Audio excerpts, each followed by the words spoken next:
Pe ave Cyrillic 456, de aml ya n ya Gemini.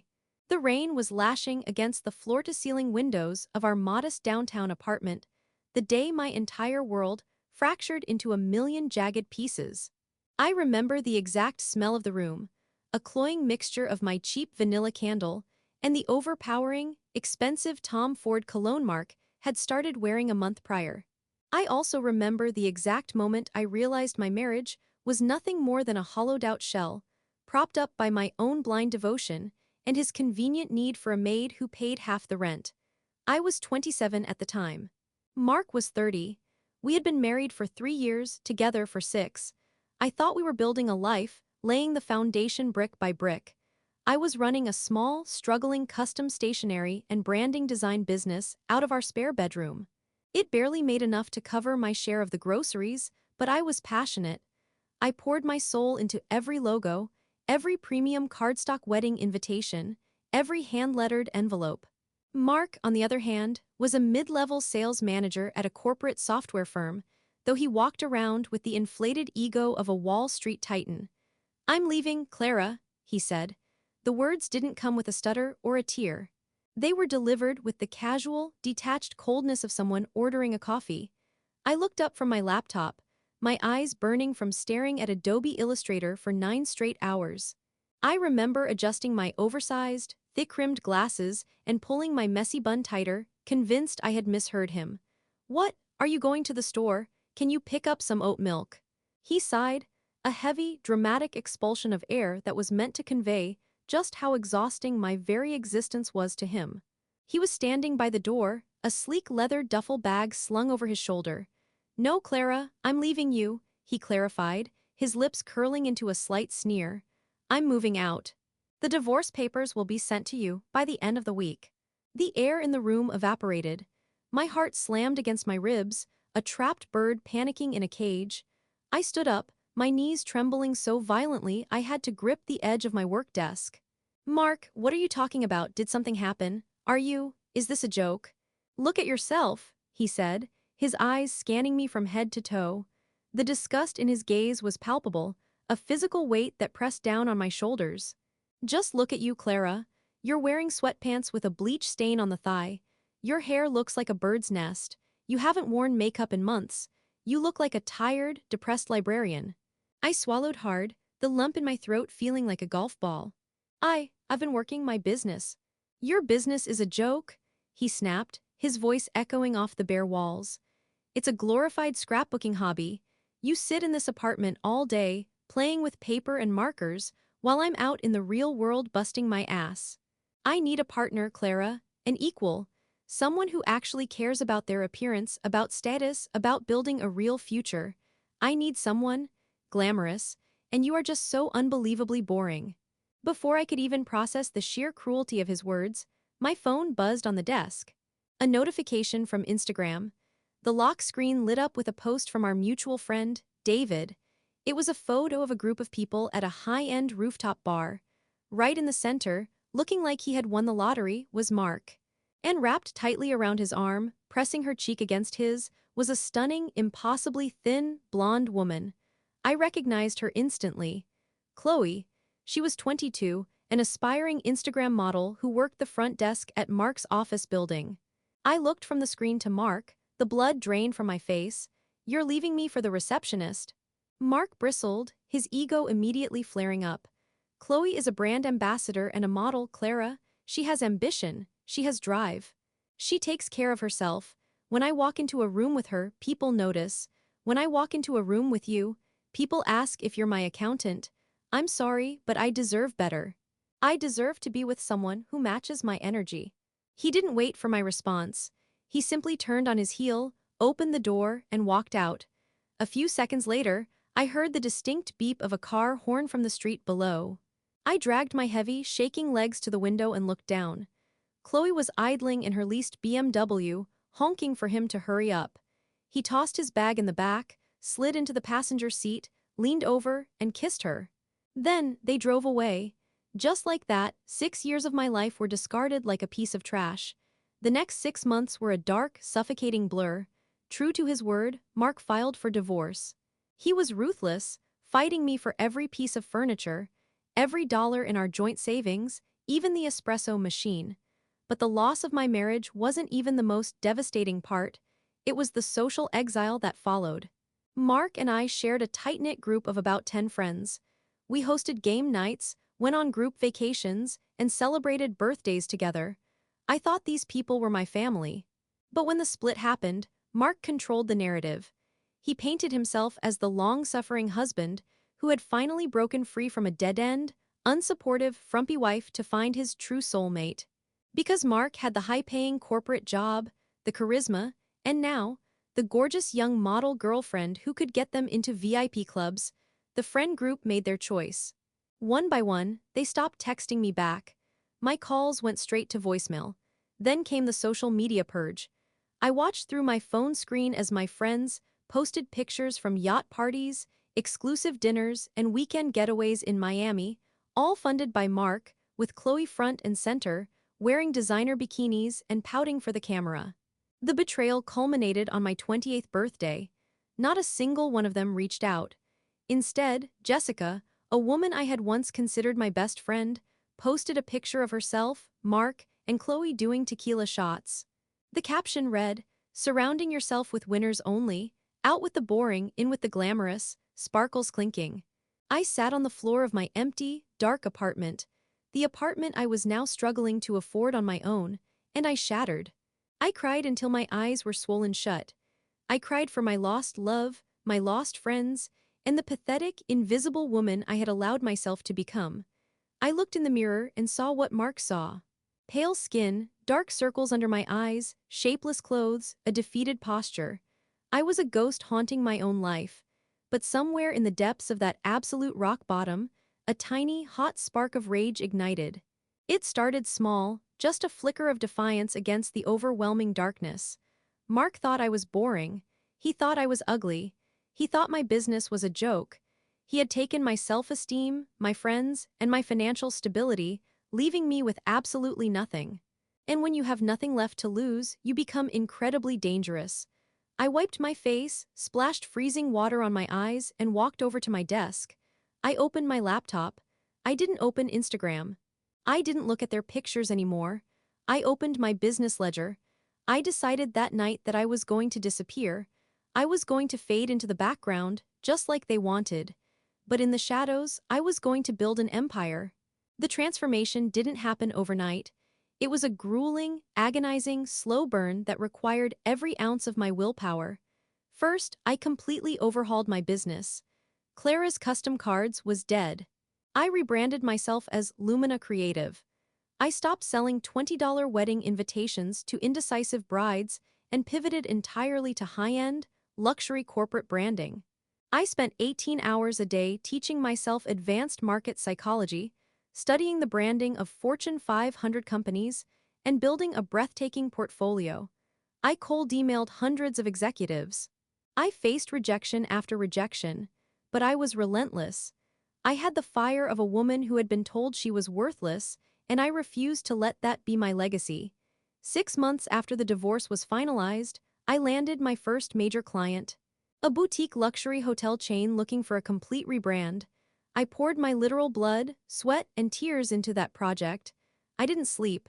I survived on black coffee and sheer spite. When I presented the final pitch, the CEO was blown away. He signed a retainer that was triple my previous annual income. That one contract was the domino that tipped the rest. The hotel chain recommended me to a high-end cosmetics brand. The cosmetics brand recommended me to a global tech startup. Suddenly, Lumina Creative wasn't just a girl in a spare bedroom. It was an exclusive, highly sought-after agency. I began hiring. First an assistant, then a team of graphic designers, then a full marketing department. But as my bank account grew, I realized I needed to undergo a personal metamorphosis as well. Mark's words, tired, plain, depressed, librarian, still echoed in my skull. I didn't want to change for him. I wanted to change to prove to myself that I was worthy of taking up space, that I could be powerful, striking, and undeniably formidable. I invested the money I was making back into myself. I hired a private personal trainer, a brutal ex-Marine who pushed me until my muscles screamed. I spent 2 hours a week doing strength training, Pilates, and cardio. The physical weakness I had harbored for years melted away, replaced by lean muscle and an iron core. My posture changed. I no longer hunched over to hide myself. I stood tall, my shoulders pulled back, radiating a physical confidence I had never known. I went to a top-tier dermatologist and completely revamped my skincare. The dull, stressed-out complexion faded, replaced by glowing, vibrant skin. I ditched the thick, unflattering glasses and got LASIK surgery. I walked into the most exclusive salon in the city and had them cut off my damaged, mousy hair, styling it into a sharp, sleek, asymmetrical bob that framed my jawline perfectly. Then came the wardrobe. I hired a personal stylist who threw away every baggy sweater, every stained pair of sweatpants, and every uninspired dress I owned. My closet was replaced with custom-tailored power suits, silk blouses, Italian leather stilettos, and sleek, minimalist designer dresses. I adopted a uniform of sharp blacks, crisp whites, and deep emerald greens. When I looked in the mirror 3 years after Mark had walked out, I didn't recognize the woman staring back at me. She wasn't just glamorous. She was lethal. She was a self-made millionaire, a CEO, a woman who commanded rooms the second she stepped into them. 5 years after the divorce, my life was unrecognizable. Lumina Creative occupied the entire top 2 floors of a premier glass skyscraper in the financial district. I had over 200 employees. My personal net worth had crossed into the 8-figure mark. I lived in a breathtaking penthouse overlooking the city skyline, decorated in minimalist luxury. I drove a sleek, black Porsche Panamera. I was featured in Forbes' 30 Under 30, squeaking in right at 32 as one of the most innovative minds in corporate branding. And Mark? Well, Karma is an incredibly patient, incredibly meticulous architect. I hadn't kept tabs on him personally, but gossip has a funny way of traveling, especially when people realize you're wealthy and want to crawl back into your good graces. Jessica, the former friend who had posted that cruel birthday photo, had desperately tried to reconnect with me after seeing my Forbes feature. I ignored her calls, but she left a rambling, tearful voicemail that spilled all the tea. Apparently, the glamorous life Mark and Chloe had built was a house of cards financed by crippling credit card debt. Chloe's Instagram modeling never actually brought in money. It just required constant, expensive upkeep. She demanded designer bags, first-class flights to Dubai, and a luxury apartment they couldn't afford. Mark, desperate to keep his trophy girlfriend and maintain his image to his superficial friends, maxed out his credit lines, drained his 401k, and even took out a predatory second mortgage. When the money dried up, so did Chloe's affection. 6 months ago, she had unceremoniously dumped him, packed up her designer bags, and moved to Miami with a 25-year-old crypto millionaire. Mark was left utterly broke, drowning in debt, and facing foreclosure. To make matters worse, the stress had caused his performance at work to plummet, and his company had fired him during a round of layoffs. He was currently living in a cheap studio apartment, driving a beat-up sedan, and desperately searching for a job to avoid declaring bankruptcy. The friend group he had stolen from me. They vanished the second he couldn't pick up the bar tab anymore. I listened to that voicemail sitting on the Italian leather sofa in my penthouse, sipping a glass of $200 Cabernet, and I felt nothing. No pity, no sorrow. Just a cold, clinical sense of justice. I thought that was the end of the story. I thought the universe had settled the score, but the universe wasn't quite done. It was a Tuesday morning, mid-October. I was sitting at my massive glass desk in my corner office, reviewing the quarterly earnings report. The view from my window was a sweeping panorama of the city I had conquered. My director of human resources, Sarah, knocked lightly on the heavy oak door before stepping in. "Morning, Clara," Sarah said, holding a sleek black folder. "I have the final 3 candidates for the vice president of corporate sales position. We've done the preliminary interviews, the background checks, and the skill assessments. They're waiting in the executive lounge for their final interviews with you." "Excellent," I said, not looking up from my tablet. "Summarize them for me." Candidate 1 is from a major tech firm in Silicon Valley, highly qualified but demanding a massive relocation package. Candidate 2 is an internal promotion, Solid, but maybe lacks the aggressive edge we need for this expansion. And Candidate 3? Sarah hesitated for a fraction of a second. Candidate 3 has a very aggressive sales background, mostly in software, but his recent employment history is a bit spotty. He interviewed exceptionally well with the lower management, though. Very charming, very desperate to prove himself. Spotty history? I asked, finally glancing up. Why did he make it to my desk? He scored the highest on the psychological aggression metrics, Sarah explained. He's hungry, maybe too hungry, but the VP of sales needs to be a shark. His name is Mark Harrison. The name hit the air, and time completely stopped. My breath caught in my throat. My fingers froze over the screen of my tablet. Mark Harrison? It couldn't be. There were thousands of Mark Harrisons in the world. Let me see the resume, I commanded, my voice dropping an octave, deadly calm. Sarah handed me the folder. I flipped it open. The address listed was a cheap zip code on the outskirts of the city. The employment history listed his former software firm, showing his tenure ended 6 months ago. The education section listed the same state university we had both attended. It was him, my ex-husband. He had applied for a job at my company. A slow, wicked smile spread across my face. He didn't know. How could he? My company was registered under Lumina Holdings, and my professional profile used my maiden name, Clara Vance. I had completely dropped his last name the second the ink was dry on the divorce papers. To the outside world, the CEO of Lumina Creative was Clara Vance, an elusive powerhouse. He had no idea he was walking into my web. Sarah, I said softly, closing the folder. Send the first 2 candidates home. Tell them we'll be in touch. Sarah looked confused. But Clara, you haven't even met them. I don't need to. I only want to interview Mr. Harrison. Bring him to my office in exactly 10 minutes. Yes, boss, Sarah said, nodding quickly and leaving the room. I stood up and walked over to the floor-to-ceiling mirror in the corner of my office. I took a deep breath, letting the adrenaline course through my veins. I looked at my reflection. I was wearing a sharp, tailored, charcoal gray suit from Alexander McQueen. My sleek bob was perfectly styled. My makeup was flawless, accentuating my high cheekbones and dark, piercing eyes. My posture was that of a queen surveying her kingdom. I looked expensive. I looked powerful.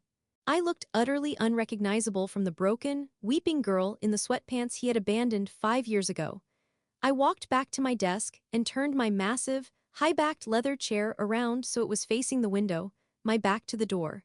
I sat down, crossed my legs, and waited. Exactly 10 minutes later, there was a tentative knock on my door. Enter, I said, pitching my voice to be commanding but neutral. The heavy door clicked open. I heard the scuff of shoes on the hardwood floor. Mr. Harrison, Sarah's voice drifted in. The CEO will see you now. The door clicked shut, leaving him alone in the room with me. Good morning, Mark's voice rang out. It was that same smooth, overly confident salesman pitch I remembered so well, but beneath the practiced veneer, I could hear a slight tremor. The desperation. Thank you so much for taking the time to meet with me. I have to say, the facilities here are absolutely world-class. Lumina Creative is the gold standard, and I am thrilled to be considered for the Vice President of Sales. I let him stand in silence for a long, agonizing 10 seconds. I didn't move, I just looked out at the city.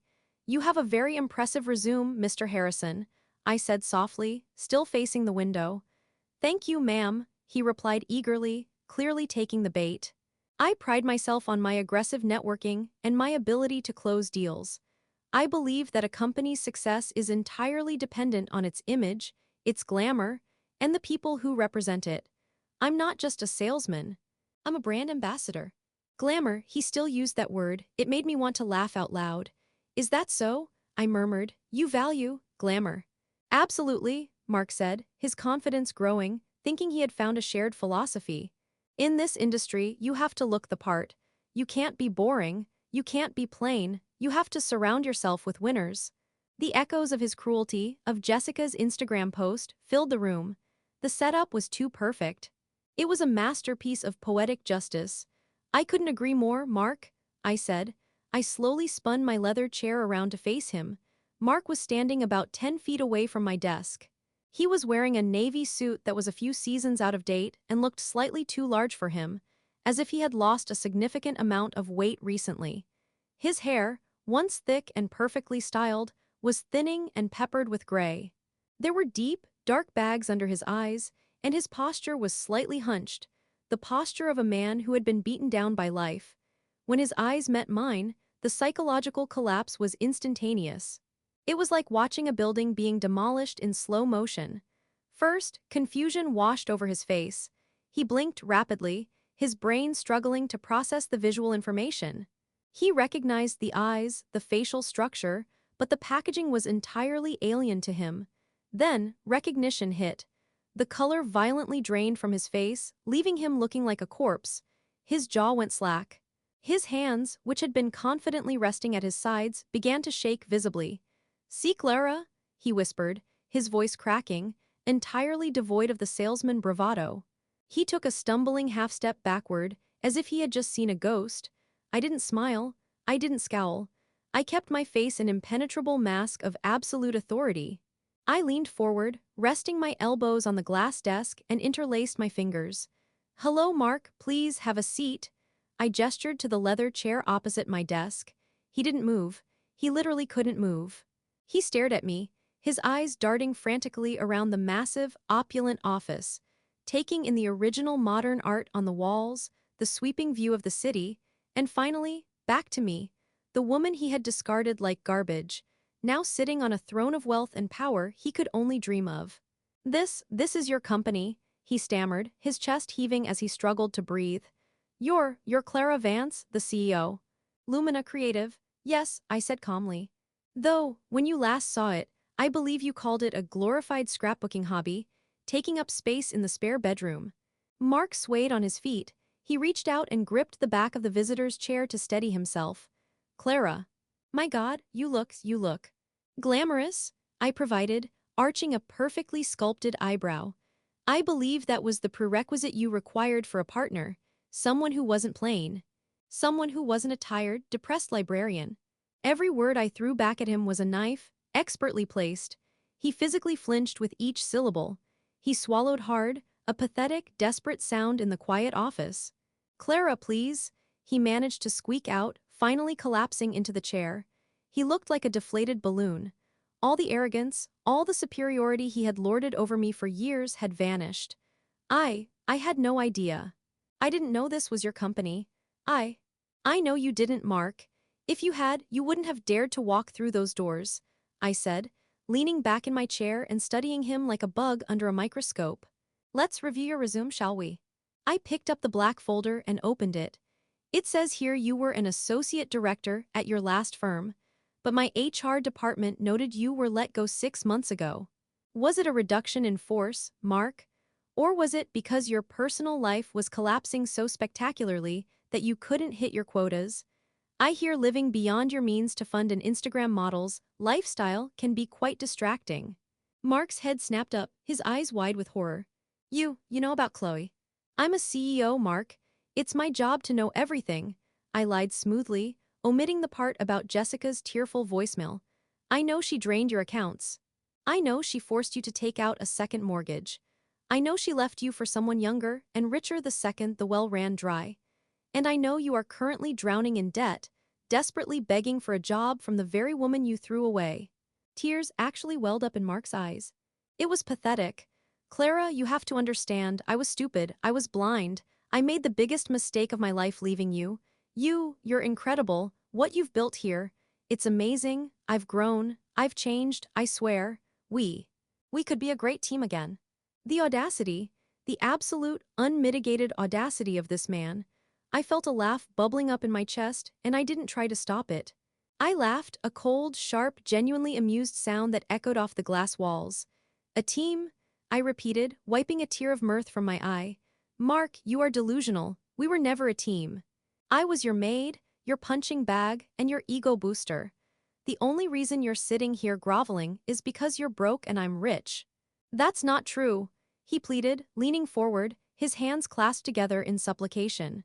"I always knew you had potential, Clara. I pushed you so you could realize it. Look at what you've achieved. In a way, I helped you get here." The laughter instantly died in my throat. The temperature in the room plummeted to absolute zero.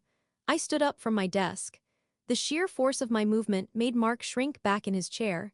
I walked slowly around the desk until I was standing directly over him. I was wearing 4-inch heels, making me tower over him as he sat cowering in the chair. "Do not ever," I hissed, my voice a lethal whisper, "try to take credit for my survival. You didn't push me to realize my potential, Mark. You tried to destroy me. You took my self-esteem, you took our friends, and you left me with nothing. Every single brick of this empire, I laid with my own bleeding hands. I built this in spite of you, not because of you." I leaned down, placing my hands on the arms of his chair, trapping him in place. Our faces were mere inches apart. I could smell the stale sweat of his panic. "You walked in here today talking about how important it is to surround yourself with winners," I continued, staring directly into his terrified eyes. "And you're right. Which is exactly why I could never hire you." I stood back up, smoothing an invisible wrinkle from my skirt. "You aren't a winner, Mark. You're a leech. You attach yourself to people you perceive to have value, and you drain them until there's nothing left. But you can't drain me anymore. I'm made of titanium.